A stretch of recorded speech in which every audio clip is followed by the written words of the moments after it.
श्री शिवाय नमस्तुभ्यम। हम सबको पता है कि 9 सितंबर को पार्वती सोमवार का बहुत ही विशेष सा दिन है और ये वही सोमवार होता है जिस दिन हम सभी को गतिमान भगवान का उपाय करना होता है, जिससे हमारे घर में चाहे वो कितनी भी पुरानी बीमारी हो, सारी बीमारियां खत्म जरूर होती है ना। और इस सारे उपाय आपको पूज्य गुरु जी की कथा से ही सुन के आपको बहुत अच्छे समझाऊंगा। कुछ भी नहीं करना, बस आपको बेल पत्र के ऊपर शमी पत्र रख करके छोटा सा उपाय करना है। चाहे वो कितनी भी छोटी बीमारी हो, कितनी भी बड़ी बीमारियां हो, सारी बीमारियां आपके घर से बाहर जरूर जाएंगी। ठीक है ना। बहुत ही छोटा सा उपाय है, तो समझने की पूरी कोशिश करिएगा। स्क्रीन पे आप सभी को दिख रहा होगा, यहां पर शमी का पत्ता दिख रहा है ना। कितने पत्ते लोगे? आपको 2 पत्ते लेने होंगे शमी के। देखो इससे पहले ही मैं उपाय समझा चुका हूं, बट ये जो पार्वती सोमवार का दिन होता है, इस गतिमान भगवान के उपाय को जरूर करना। ठीक है ना। कितने पत्ते लिया? 2 शमी के पत्ते लेंगे। साथ ही साथ आपको लेना होगा 1 बेलपत्र। ध्यान रखिएगा, जो बेलपत्र है वो कहीं से कटा फिटा नहीं होना चाहिए।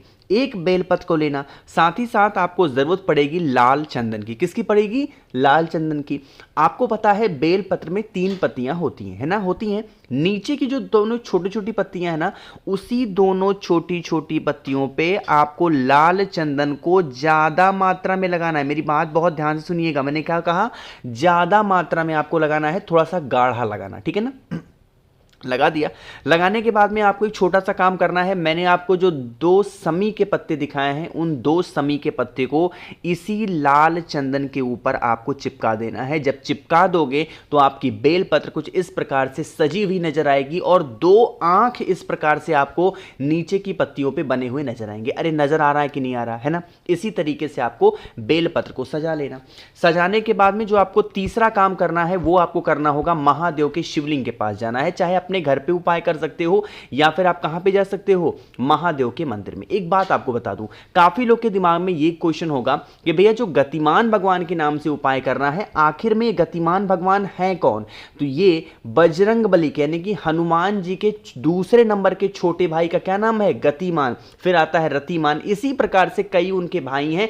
सबसे बड़े कौन है? हनुमान जी, फिर गतिमान, फिर रतिमान। इसी प्रकार से कई भाई हैं। ठीक है ना। तो गतिमान भगवान के नाम से जो आपके पास में वो बेलपत्र है, जिस पर आपने शमी पत्र को चिपका रखा है लाल चंदन के ऊपर, उसे माता अशोक सुंदरी के स्थान पे टच करा करके और फिर महादेव के शिवलिंग के ऊपर, जो भी व्यक्ति घर में आपके बीमार पड़ा है, हमेशा बीमार रहता है, परेशान रहता है, उस व्यक्ति का नाम और गोत्र बोल करके गतिमान भगवान का स्मरण कर लेना। यकीन मानिए आपके घर में सभी लोग साकुशल रहेंगे, उनको कोई भी तकलीफें नहीं आएंगी। ठीक है ना। बेलपत्र समर्पित करने के बाद में आपके पास में एक तांबे के लोटे में जल भी होना चाहिए और वह जल आपको बेलपत्र के ऊपर कुंद केश्वर महादेव, यहीं पे सारी लोग गलतियां करते हैं। जब बेलपत्र समर्पित करोगे ना, तो किसका स्मरण करोगे? गतिमान भगवान का। लेकिन जब उसी बेलपत्र के ऊपर जल समर्पित करोगे तो किसका स्मरण करोगे? कुंद केश्वर महादेव का ध्यान करते हुए इस उपाय को करके देखिएगा। चाहे वो कितनी भी पुरानी, कितनी भी नई बीमारियां होंगी, वो सारी खत्म जरूर हो जाएंगी। ठीक है ना। तो पहले उपाय की तो हमने बात यहां पे कर ली है। आगे बढ़ते हैं इस वीडियो के हम लोग अपने दूसरे उपाय की तरफ। और ये जो दूसरा उपाय है वो आपको करना होगा मूंग के दानों के साथ में। ठीक है ना। स्पेशल सा उपाय। सबसे पहले तो बात करते हैं इस उपाय के बेनिफिट। इसका बस एक ही फायदा है और वो है इच्छा पूर्ति। बहुत दिनों से परेशान हो अपनी किसी भी कामना को लेके और वो इच्छा ही नहीं पूरी हो पा रही, इस उपाय को करेंगे। इसके लिए हमें लेना होगा 1 चुटकी हरा मूंग। इससे ज्यादा आपको लेने की जरूरत बिल्कुल भी नहीं है, सिर्फ आपको 1 चुटकी हरा मूंग लेना। उस हरे मूंग को लेकर के साथ ही साथ महादेव की सबसे प्रिय चीज, और वो होती है आपकी 1 बेलपत्र। ठीक है ना। इस बेलपत्र को लेना, हरे मूंग को लेना। आपको पता है बेलपत्र में 3 पत्तियां होती हैं। जो सबसे बड़ी वाली पत्ती है, जो आपकी कामना हो, जो आपके विशेष हो, उस कामना से अपने हाथों से इस बेलपत्र के बड़े पत्ते के ऊपर आपको मूंग के दाने को क्या करना है? रख देना। अरे रख दिया ना, तो बस रखने के बाद में इस बेलपत्र को उठाना और सीधा पहुंचना महादेव के शिवलिंग के पास में। सेम काम इसमें भी करना है, बस थोड़ा सा चेंजिंग करनी है। महादेव के शिवलिंग के पास पहुंच करके 1 लोटा शुद्ध जल तांबे के लोटे से, उस जल के अंदर, तांबे के लोटे में जल तो आपने भरा ही भरा होगा, साथ ही साथ अपने घर से 2 से 4 बूंद गंगा जल भी इस कलश के अंदर जरूर डालेंगे। ठीक है ना। गंगा जल डाल करके कलश को रेडी करके और वही कलश का जल महादेव के शिवलिंग के ऊपर आपको समर्पित करना। ठीक है ना। जल समर्पित करने के बाद में लास्ट में आपके पास में जो 1 बेलपत्र है, जिसके ऊपर हरा मूंग रखा हुआ हुआ है, जो आपकी कामना हो, जो आपके विशेष हो, बहुत दिनों से चिंतित हो, परेशान हो, इच्छा नहीं पूरी हो रही है, उस कामना से महादेव के शिवलिंग के ऊपर अगर आप इस पार्वती सोमवार के दिन इस उपाय को करके देख लेते हैं, करके देख लीजिएगा, कोई भी तकलीफें, कोई भी प्रॉब्लम आपके घर में प्रवेश नहीं कर सकती। ठीक है ना। तो यहाँ पे 2 उपाय की हमने बात की है। आगे बढ़ते हैं बस वीडियो के हम लोग अपने तीसरे उपाय की तरफ, जो कि आपको किससे करना होगा, दूर्वा से करना है। क्या इसके फायदे हैं और कैसे करना है मैं आपको तब बताऊंगा जब आप सभी लोग कर देंगे वीडियो को लाइक, और जिसने अभी तक चैनल को सब्सक्राइब नहीं किया जल्दी से करिएगा चैनल को सब्सक्राइब। मैंने एक छोटी सी बात, छोटी सी जानकारी आप सभी को देनी है कि अगर आपको पूजा पाठ से संबंधित कोई भी चीज़ चाहिए, जैसे चंदन हो गया, गुरुजी की बुक हो गई, रुद्राक्ष हो गया ओरिजिनल, या फिर जो भी चीज़ें आपको चाहिए, सारी चीज़ें मैं आपके घर तक डिलीवर करूंगा बहुत ही कम पैसे में। ठीक है ना। और आपको ऑर्डर देने के लिए मुझे मैसेज करना होगा व्हाट्सएप पे 9005643345। इस टाइम मैं लगभग 100 से ऊपर पार्सल डेली भेज रहा हूं। अगर आपकी कोई डिमांड होगी इस नंबर पे मैसेज करिएगा, मैं बताऊंगा ज़रूर। ठीक है ना। चलो अब बात करते हैं इस उपाय की। इसके लिए हमें जरूरत पड़ेगी इस तरीके से दूर्वा की। ध्यान रखिएगा, जो दूर्वा आप लोगे ना वो हरी दूर्वा होनी चाहिए। कम से कम 3 दूर्वा, ज़्यादा से ज़्यादा आपकी इच्छा हो सकती है, लेकिन कम से कम कितनी दूर्वा लोगे, 3 दूर्वा लेंगे। लेने के बाद में आपकी ज़रूरत पड़ेगी बेलपत्र भी। कितनी बेलपत्र लेना है आपको, मात्र 1 बेलपत्र लेना। 1 बेलपत्र लेना, दूर्वा लेना, साथ ही साथ आपको पीले चंदन की भी यहाँ पे ज़रूरत पड़ेगी। मैंने क्या कहा, आपको कुछ भी चाहिए मैं आपके घर तक पहुँचाऊंगा। अगर पीला चंदन नहीं है, शुद्ध पीला चंदन आपके घर तक दानेदार पहुँचेगा। घर पर आप उस चंदन को पानी में मिला के बना सकते हो। ठीक है ना। पीला चंदन लीजिएगा।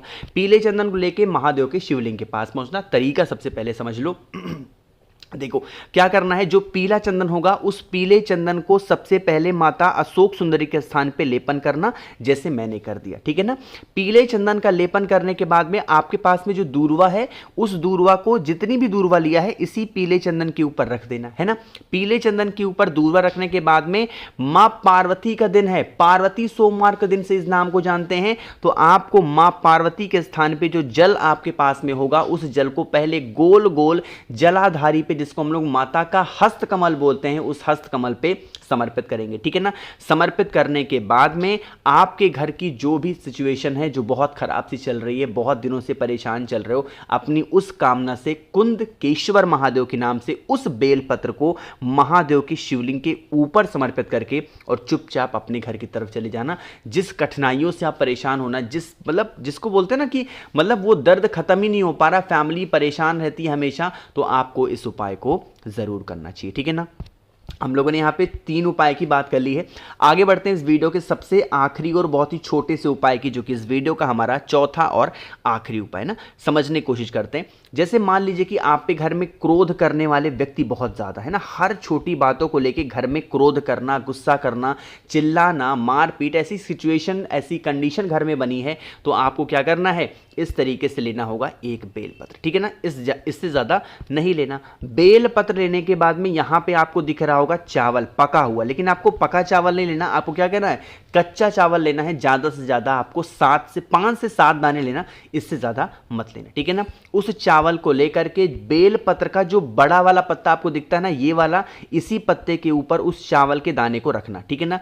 फिर आप इस बेलपत्र को उठाना, साथ ही साथ आपको एक तांबे के लोटे में जल भरना है। एक चीज का ध्यान रखिएगा, ऐसा शिव महापुराण की किताब में लिखा हुआ है कि जल के साथ में क्रोध को खत्म करने के लिए क्या डालना चाहिए, कोई भी सुगंधित चीजों को। सुगंधित चीज में क्या हो गया, अगर आपके पास में इत्र है तो इत्र डाल दो, कोई भी गुलाब का फूल है तो वो भी डाल सकते हो। ठीक है ना। लेकिन कोशिश करिए इत्र जरूर डालना। ठीक है ना। इत्र डाल दिया और पहुंच जाना महादेव के शिवलिंग के पास में। पहुंचने के बाद में फेस रखिएगा उत्तर दिशा, नॉर्थ डायरेक्शन। सबसे पहले वहां पे पहुंच करके 1 लोटा सुगंधित जल जो आपके पास में है उसे आपको समर्पित करना है, और साथ ही साथ जो जिस स्थान पे आपने जल को समर्पित किया है उसी स्थान पर आपको श्रम्भेश्वर महादेव, कौन से महादेव, श्रम्भेश्वर महादेव के नाम से उस 1 बेलपत्र को चावल के दाने के साथ में महादेव के शिवलिंग के ऊपर अगर आप समर्पित कर देते हैं, जीवन की जो तकलीफें होंगी, जो कठिनाइयां होंगी, सारी प्रॉब्लम आपकी सॉल्व जरूर हो जाएगी। ठीक है ना। भूलना नहीं है किसी को, हर इंसान को, हर व्यक्ति को उपाय ज़रूर करना होगा, ठीक है ना। तो यहाँ पे हम सभी लोगों ने सारे उपाय की बात कर ली है। जो उपाय आपको परफेक्ट लगता है, अच्छा लगता है, कोई से भी उपाय की आप बात कर सकते हैं। वीडियो पसंद आई हो तो लाइक करिएगा, बाकी मैंने नंबर दे ही दिया, अगर आपको कुछ चाहिए हो तो मुझे मैसेज करिएगा, और कुछ पूछना है नीचे कमेंट सेक्शन में पूछें। मेरे जितने भी भाई बहन आवाज़ मेरी पहली बार सुन रहे हैं, चैनल को ज़रूर सब्सक्राइब करेंगे। श्री शिवाय नमस्तुभ्यम।